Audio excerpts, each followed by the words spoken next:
हरिओम प्रिय दर्शकों, यदि आपकी वृश्चिक राशि या वृश्चिक लग्न है तो इस वीडियो को बहुत ध्यान से देखिएगा, समझिएगा। इस वीडियो में हम समझने वाले हैं कि 21 जनवरी 2025 से मंगल का जो परिवर्तन होने जा रहा है उसका प्रभाव क्या होगा, हम विस्तार से चर्चा करेंगे। तो वीडियो को पूरा देखिएगा, समझिएगा। प्रिय दर्शकों, ये जो परिवर्तन है ये जो है तो लगभग 35 दिनों के लिए होने वाला, 21 जनवरी से लेके 24 फरवरी तक का। और इसमें देखा जाए तो बुध को छोड़ के किसी भी अन्य ग्रह की ना तो युति है ना तो दृष्टि संबंध है। वो बुध की स्थिति भी देखें तो बुध खाली 24 जनवरी तक ही दृष्टि संबंध बना के रखेंगे, फिर 24 जनवरी को परिवर्तन कर लेंगे, जिससे ये भी संबंध जो है तो खत्म हो जाएगा। तो मंगल पूर्ण रूप से जो है तो अब बुध के ही राशि मिथुन का भी फल देना शुरू करेंगे, क्योंकि इस समय वक्र अवस्था में होने की वजह से गोचर तो कर्क में कर रहे हैं परंतु मिथुन का भी फल देना शुरू कर देंगे। और देखा जाए तो ये आपके लिए बहुत ही महत्वपूर्ण ग्रह हैं, क्योंकि यहाँ पर देखिए बुध के राशि में तो ठीक है गोचर करेंगे, परंतु मंगल आपके, यदि आपकी राशि है तो राशि से और लग्न है तो लग्नेश है। तो राशि की यदि हम चर्चा करें या लग्नेश की चर्चा करें तो ये सबसे महत्वपूर्ण ग्रह माने जाते हैं, इसीलिए इसका प्रभाव भी बहुत महत्वपूर्ण आपके लिए होने वाला है। और यहाँ पर यह भी समझने की आवश्यकता है कि आपके ये षष्ठेश भी हैं, इस समय कर्क राशि में गोचर करते हुए आपके भाग्य भाव में गोचर कर रहे हैं, और जब अब मिथुन का फल देंगे तो ये आपके अष्टम भाव का फल देंगे। क्या प्रभाव मिलेगा इसे हम विस्तार से समझते हैं। तो देखा जाए तो ये मंगल का परिवर्तन कहीं ना कहीं आपके जीवन में इसमें अचानक धन प्राप्ति कराने वाला होगा। आपको रिसर्च वर्क कर रहे हैं उसमें सफलताएं दिलाने वाला होगा। साथ में कई सारे रहस्य आपके जीवन में इसमें उजागर होंगे। और यदि आप यात्रा कर रहे हैं तो यात्रा में थोड़ी सी सावधानी रखने की आवश्यकता होगी, क्योंकि यात्रा में थोड़ा सा आपको अधिक संघर्ष हो सकता है, तो यात्रा करते समय सावधानी बरतिएगा। और यहाँ पर एक बात और भी ये समझने की है कि इस समय आपको बहुत ज़रूरी होगा कि अपने घर परिवार में प्रेम से मिलजुल के रहिए, जिससे आपको कहीं ना कहीं ये जो वाणी है आपकी, क्योंकि देखिए इसमें सबसे बड़ी बात यह है कि वाणी का प्रभाव मिलने वाला है ना। तो वाणी कहीं कड़वी ना हो, जो कि बहुत बड़ी समस्या तो यहाँ नहीं है, परंतु कई बार आप ऐसे शब्दों का प्रयोग करेंगे जिसकी वजह से आपस में कलह का माहौल बन सकता है। तो इसे बहुत ध्यान रखना है ना। वाणी का सबसे ज़्यादा ध्यान, चाहे घर की बात हो चाहे बाहर की बात हो, कहीं भी हो, और खासकर उन लोगों के लिए इसका बहुत ध्यान रखना चाहिए कि अब जैसे वकील हो गए, जज हो गए, और भी ऐसे बहुत सारे लोग जो कि वाणी से संबंधित काम करते हैं। अब जैसे क्रिएटर की बात करें, है ना, तो जैसे मैं बोल रहा हूँ, या कुछ लोग विदाउट फेस बनाते हैं, तो भी वहाँ पर वाणी की आवश्यकता तो होती है। बहुत ही कम ऐसे क्रिएटर होते हैं जो वाणी का प्रयोग यानी शब्दों का प्रयोग नहीं करते। मैक्सिमम क्रिएटर शब्दों का प्रयोग करते हैं, खासकर यूट्यूब वगैरह में ज़्यादा। तो यहाँ पर आपको बहुत सावधानी रखनी है, कुछ भी बोलना है उससे पहले बहुत सोचना है, समझना है, क्योंकि कई बार आप वो बोल जाएंगे जो सामने वाले को बुरा लग सकता है, इसलिए आपको बहुत सावधानी रखने की आवश्यकता होगी।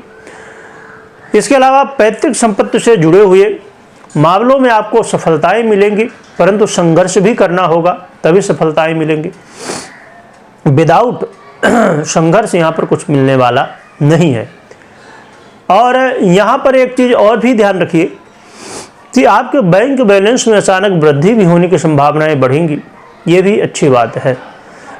साथ में आप ये भी देखेंगे कि यदि भूमि से जुड़ा हुआ धन आप प्राप्ति करने में इंटरेस्ट रखते हैं तो ये कहीं ना कहीं आपके लिए एक अच्छा मौका होगा, जिससे आपको भूमि से जुड़ा हुआ धन प्राप्ति होने की संभावनाएं बढ़ेंगी। ऐसे तो आज के समय में बहुत ज़्यादा लोग इस चीज़ में ना तो विश्वास करते ना तो ध्यान देते इसकी तरफ। और बहुत लोगों को मालूम भी नहीं है, परंतु जिन्हें मालूम है तो जानते हैं कि भूमि से जुड़ा हुआ धन प्राप्ति जब होता है तो मैक्सिमम लोगों को ज़्यादा मात्रा में होता है। कुछ ही ऐसे लोग होंगे जिन्हें थोड़ा मिला हो जब मिला हो, परंतु इसमें देखिए क्या है, बहुत बड़ा रिस्क होता है। आप इस केस में अक्सर देखेंगे, है ना, ये चीज़ बहुत गहराई से समझने की आवश्यकता है, क्योंकि ये ऐसा है कि इसमें जब आपके जीवन में किसी भी तरह का कोई भी चाहे सोना हो, चांदी हो या अन्य चीज़ें प्राप्त हों, वो कहीं ना कहीं पचा नहीं पाता व्यक्ति, है ना। मैक्सिमम लोगों को देखिए कि जिन्हें जिन्हें प्राप्त होता है तो या तो उस व्यक्ति को जिसको प्राप्त हुआ है या उसके घर परिवार में या आने वाले पीढ़ियों में किसी न किसी व्यक्ति को या तो परिवार को ही बहुत ज़्यादा समस्याओं का सामना करना पड़ता है। इसलिए कहते हैं ना कि शतमार्ग से धन आए और शतमार्ग में ही जाए तो बेहतर है। बहुत ही कम लोग होते हैं जिन्हें ऐसा धन प्राप्त होने के बाद उन्हें सफलता, जीवन में उन्नति, प्रगति उन्हें और उनके परिवार को भी आगे चल के मिली हो। इसीलिए जो लोग जानते भी हैं तो इस चक्कर में पढ़ते नहीं हैं, और अच्छी बात है, हमें कर्म करना चाहिए, उसी से हमें प्राप्त हो, बस प्रभु की यही बड़ी कृपा है। और इसके अलावा देखा जाए तो यहाँ पर एक चीज़ और भी ध्यान देने की बात है कि मंगल महाराज आपके षष्ठेश हैं और अष्टम का भी फल देंगे।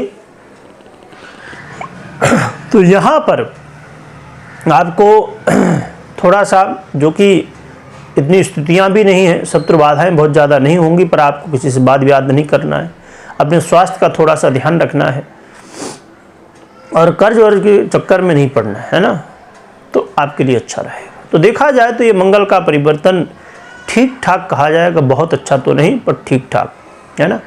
तो ये अब यदि हम समराइज करें, यदि एक साथ समझें कि कैसा रहेगा ये परिवर्तन का प्रभाव, तो इसके लिए देखा जाए तो मंगल कहीं ना कहीं आपको धन प्राप्ति भी करा रहे हैं। मंगल आपको जो है तो आपके जीवन में कई सारे रहस्यों का पर्दा भी उठाएंगे, जो कि आपको जानना है, समझना है। गुप्त धन की प्राप्ति भी कराएंगे। आपको सावधानी भी रखना है अपने घर परिवार में, अपने वाणी में, पैतृक संपत्ति को लेके सावधानियां रखना है। लाभ भी मिलेगा, सफलता भी मिलेगी, परंतु संघर्ष के साथ, है ना। आपको किसी से वाद विवाद नहीं करना है और अपने स्वास्थ्य का भी ध्यान रखना है, कर्ज वगैरह के चक्कर में भी नहीं पड़ना है। तो देखा जाए तो ये कुछ स्थितियां हैं जो कि आपको मिलने वाली हैं। उपाय क्या करना चाहिए? उपाय के लिए हनुमान जी की आराधना। मंगल ग्रह को यदि आप चाहते हैं कि अच्छा प्रभाव मिले तो फिर हनुमान जी की आराधना करिए, इससे अच्छे प्रभाव आपको मिलेंगे। कमेंट में जय बजरंगबली लिखिएगा, लिखने के साथ स्मरण करिएगा। वीडियो देखने के लिए बहुत बहुत धन्यवाद।